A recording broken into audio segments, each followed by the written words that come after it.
And good afternoon. Good afternoon. Welcome to We Believe Digital News Break Show. And we're coming to you live from downtown Jackson, Mississippi. My name is Chris Young. I'll be your host today. Got a whole bunch of stories going on. Got some a weather shift down here in Jackson, which is just a beautiful thing. 78 degrees today, bright sunny day. But boy, it's so great to get out of those high 90s and low hundreds. And here we are, just getting ready to be October. Tomorrow it is the last day of September. So at the We Believe Digital Studios, we've got all sorts of things going on. We're in the process of filming commercials for political candidates. We've got a host of podcast shows that are going on at different times, Monday through Friday. During the times we don't have live shows going on, we're backfilling with some previous episodes. If people want to tune in and see that kind of thing, we've got the Southern Soul Video Network is going. We've got the world famous Foxy Roxy DJ here, vibing with Foxy Roxy show. I believe that's on Thursday afternoons. Of course, we always have a direct feed from the New Horizon Church International Sunday morning service, and also midweek for their Wow on Wednesday Bible study. So good stuff going on here at We Believe Digital. You can always reach us, 1-800-492-5186. We're so glad you're here and viewing the show. Why don't we start on the broad scale and kind of work our way back in? On the global level, the Coast Guard, U.S. Coast Guard reported they're on patrol up there around the coast of Alaska, and they reported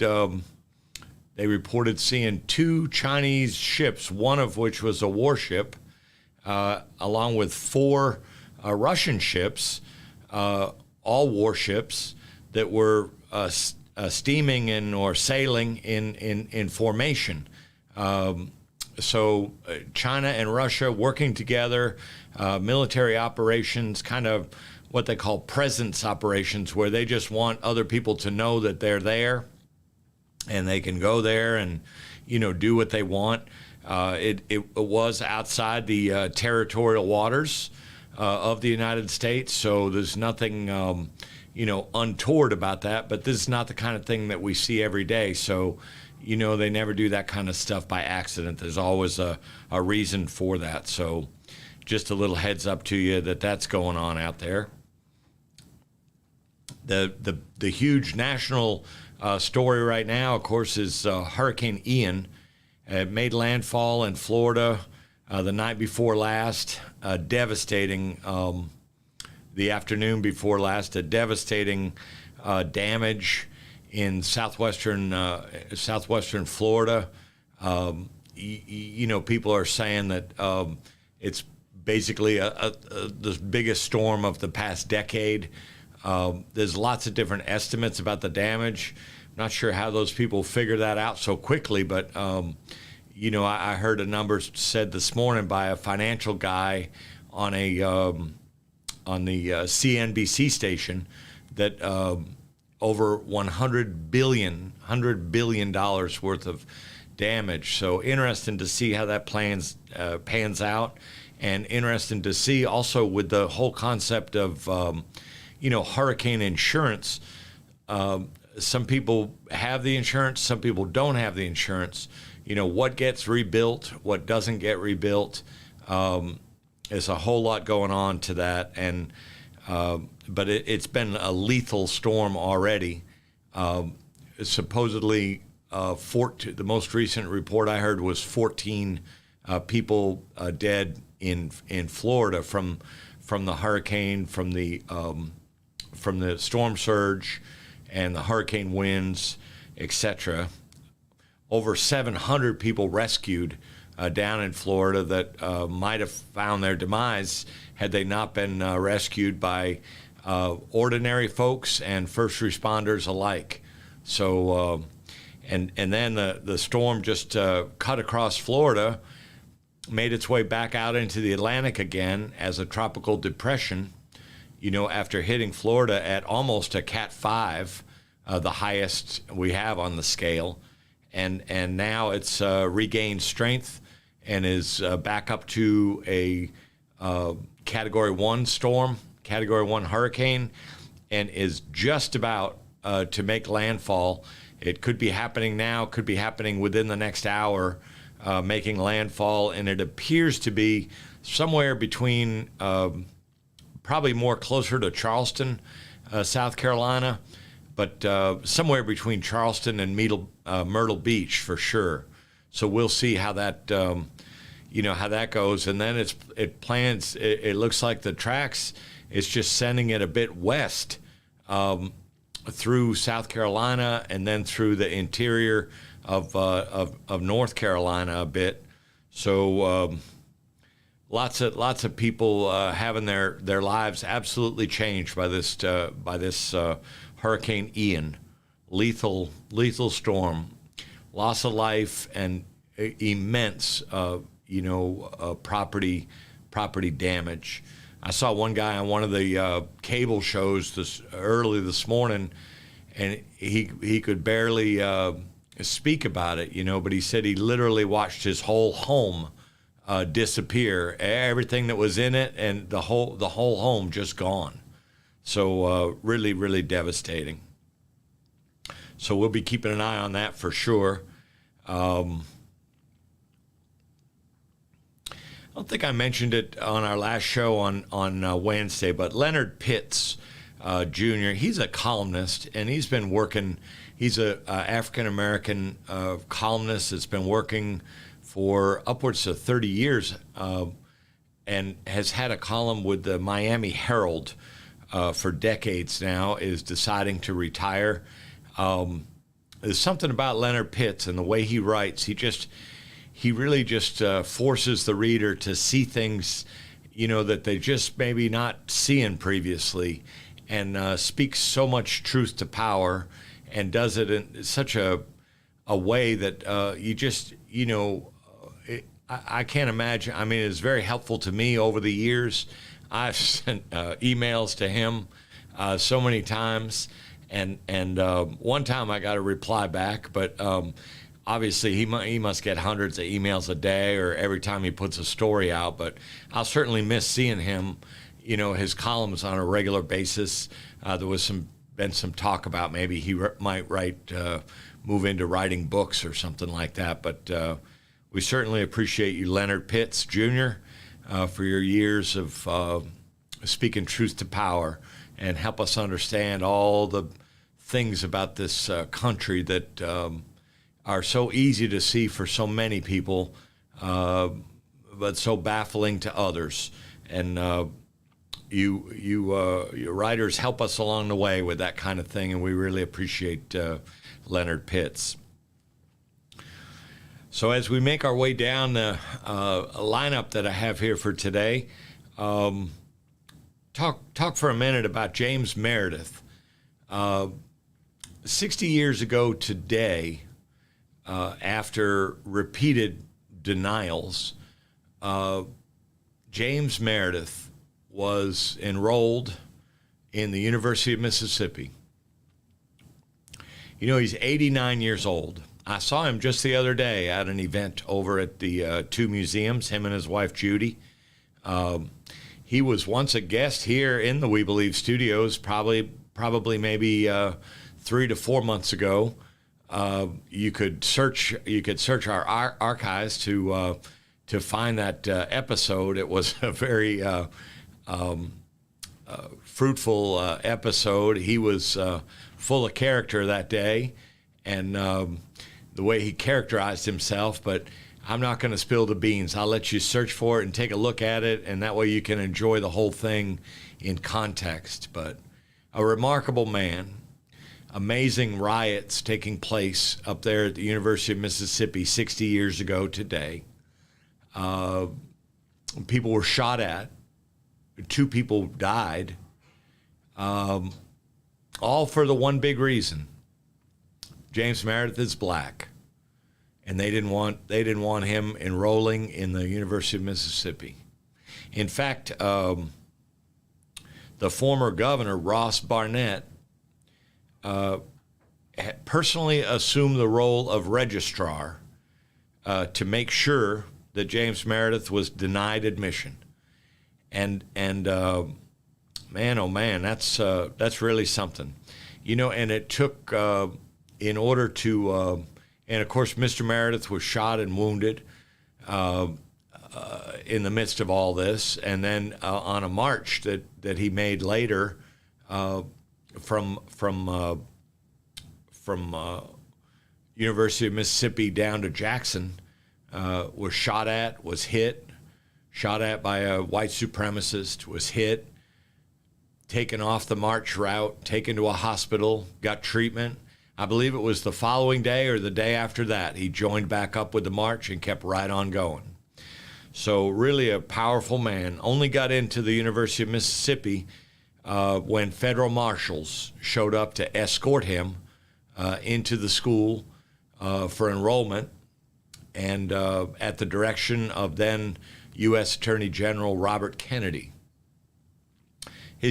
Robert Kennedy's younger sister was at this same event that I just spoke about a second ago, Kathleen Kennedy, a real advocate for social justice and trying to right all the wrongs that we have alive and well with us today in this country, and God knows in Mississippi.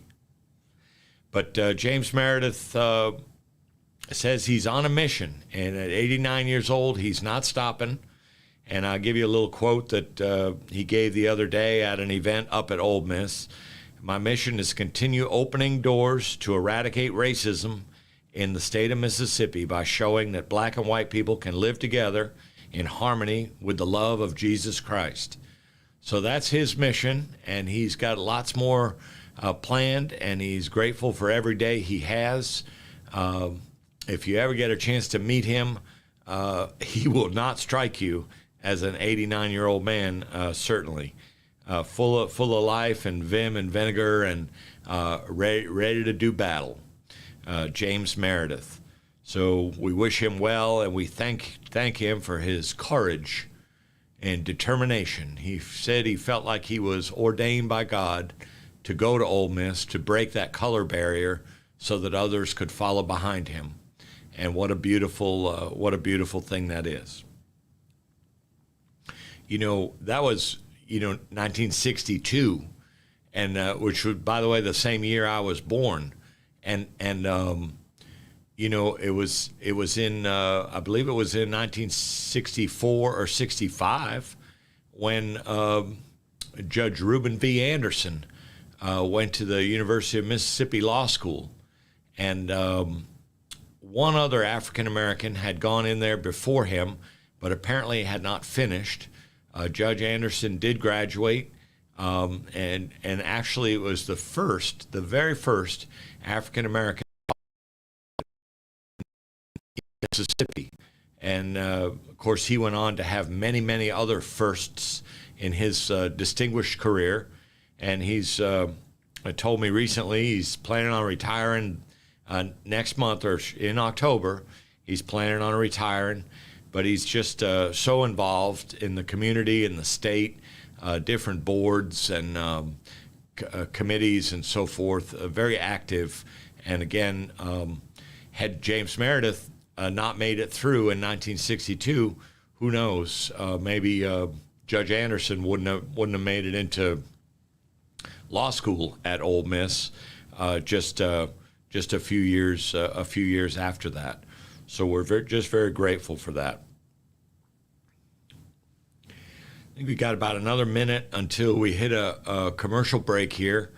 I think we mentioned this the other day, but I want to mention it again, that the NAACP has filed a Title VI complaint for investigation into the state of Mississippi's handling of the water crisis. You know, there's more and more news that's coming out about our state government and the top echelon of our state government and all the things that they've done to block funding to Jackson. And you just kind of forced at the end of the day to ask yourself, why in the world would they do that? Why would they deliberately block funding or reduce requests that were made for funding in the capital city? You know, the hub of our government, our Mississippi government, and the place that people come to see in Mississippi on a 5-to-1 ratio more than any other place in the state. People come to Jackson. So the idea of not having a safe, clean drinking water and optimally functional sewer system is just beyond what the brain can take in. But more and more information is coming out, and certainly with our incumbent governor, Tate Reeves, got a long history of blocking funding for Jackson. And starting out when he was the treasurer. And, you just have to ask yourself, why would they do that? Why would he do that?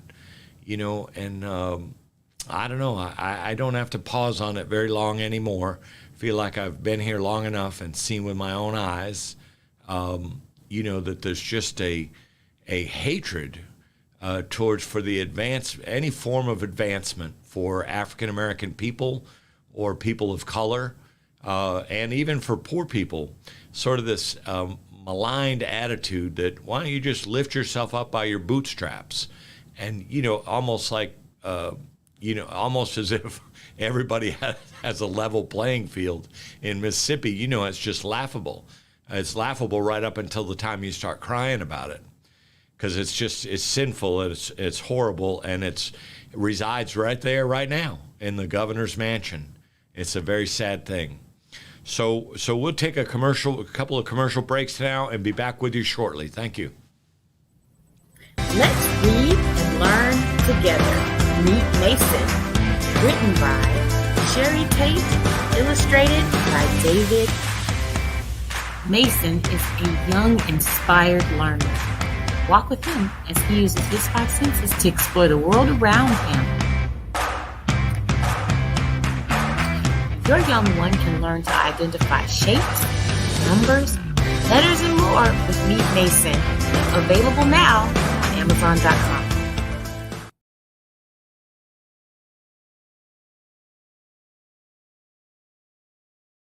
Mississippi Link is an African-American female-owned newspaper with a trusted voice that is highly respected throughout the city, state, and nation. Our motto, keepers of the knowledge for people who speak the truth, since 1993. Link significantly influences the thoughts, attitudes, and buying decisions of its readers. Call us at 601-368-8481 for your advertising needs. If you would like to receive a newspaper in the mail each week, our annual subscription is only $52 per year. That is only $1 per week for you to stay informed regarding many stories that you can only get in the Mississippi Link. Sign up today at themississippiLink.com and click on Home Delivery.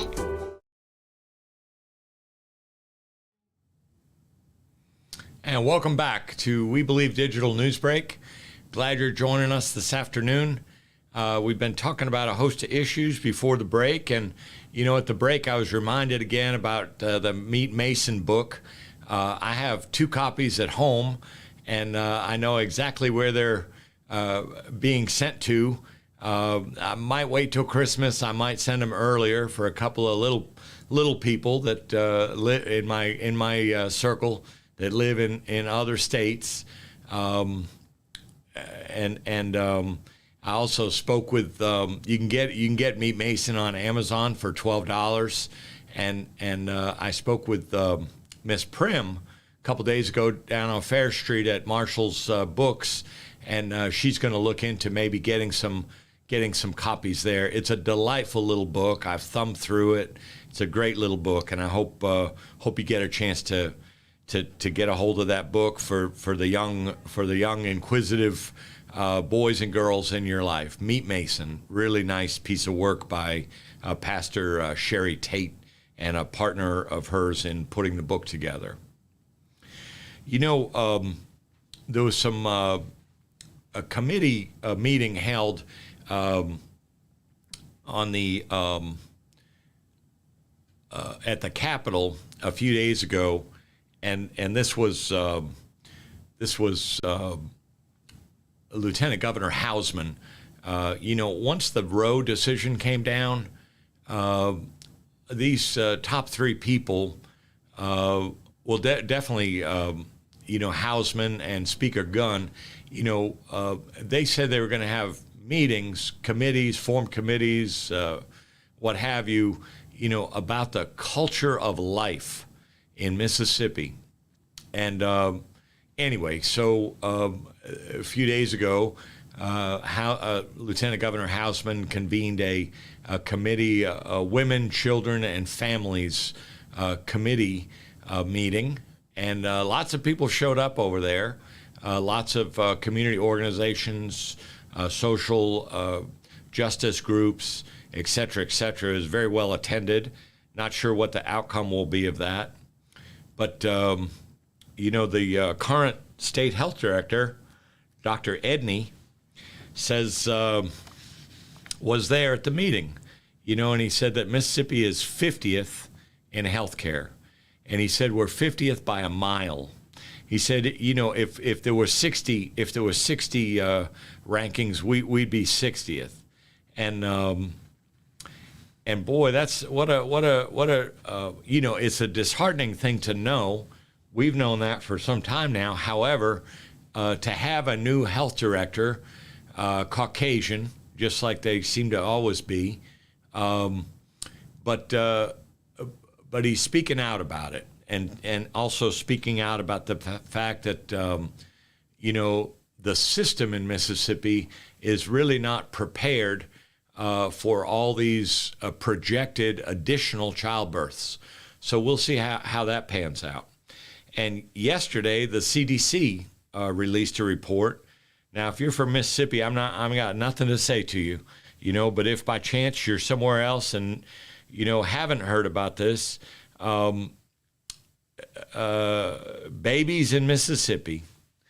Think this through now. Babies in Mississippi in their first year of life are more likely to die than anywhere else in the nation.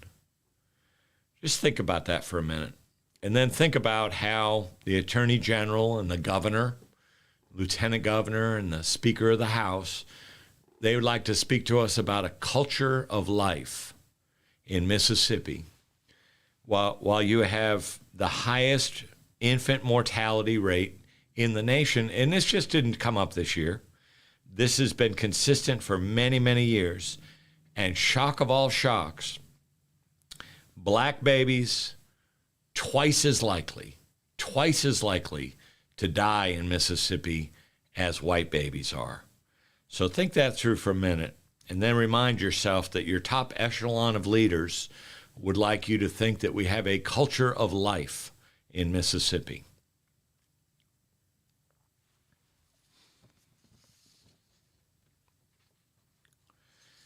You know, when we get down to the Jackson level, and we spoke a little bit about it earlier, but, you know, and I may have mentioned this Wednesday, I can't recall for sure, but the Associated Press reported that as our present governor, Tate Reeves, climbed up the political ladder. I mean, starting as the state treasurer, I want to say it was 2012. You know, he's been opposed to helping Jackson with its infrastructure. You know, I mean, 2012 now. So that's quite a history of pushing back against Jackson. You know, he worked back then in conjunction with the Bond Commission. And, the city of Jackson requesting a certain amount of money to do certain infrastructure repairs. Maybe it had to do with sewer. Maybe it had to do with roads. Maybe it had to do with the water system, whatever it was. But, those folks apparently, based on quotes that are contained in an AP article, the Associated Press, that, if they didn't want to vote on something, they just didn't bring it into committee for a vote. They just made up their mind outside the committee that they were going to turn it down or ignore the request. And you see where we are today with water and sewer.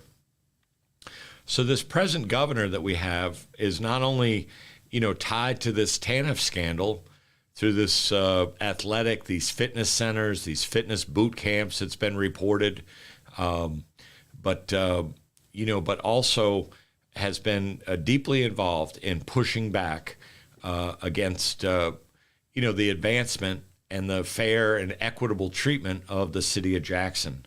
So really, really sad. The same guy that went to Hattiesburg and said he'd rather be anywhere than be in Jackson. So who knows? He might get his wish, when it's time to elect a new governor. Maybe he'll be able to move on to somewhere other than Jackson and be happier. Maybe down there at the University of Southern Mississippi, down there near the volleyball stadium, they might have a place for him down there. Another big topic going on in the city has to do with this Capitol Complex Improvement District that now has their own police force, but what's happening now in the last 4 to 5 weeks, these Capitol Police that are only responsible, remember Jackson is 113 square miles, and the Capitol Complex Improvement District built, inside the city of Jackson, bordered on the north by Meadowbrook, bordered on the south, right in downtown, on the west out to Jackson State, and Bailey Avenue to the east to LaFleur's Bluff area. 8.7 square miles, but some Capitol policemen have found it necessary to shoot at people over the last 4 to 5 weeks as their numbers grow and they get out more on patrol and so forth. And apparently some of the vehicles are unmarked, and the questions are arising, are they being too aggressive? Is this the wild, wild west here? And the last shooting resulted in a fatality of a 25-year-old black man. And his mother spoke out at a community meeting yesterday, I believe it was.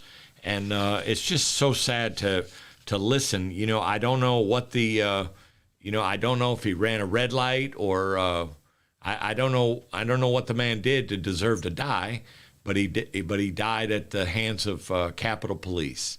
And so apparently now an internal investigation has been launched about this. The 3 officers involved in the 3 different shootings are on administrative leave right now. I don't know if they get paid while they're on leave or not.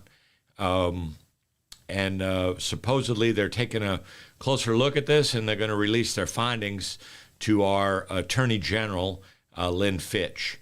So who knows how that's gonna go on. And Councilman Stokes, always having community meetings, very active, in the community, renames a lot of streets, gives away a lot of backpacks,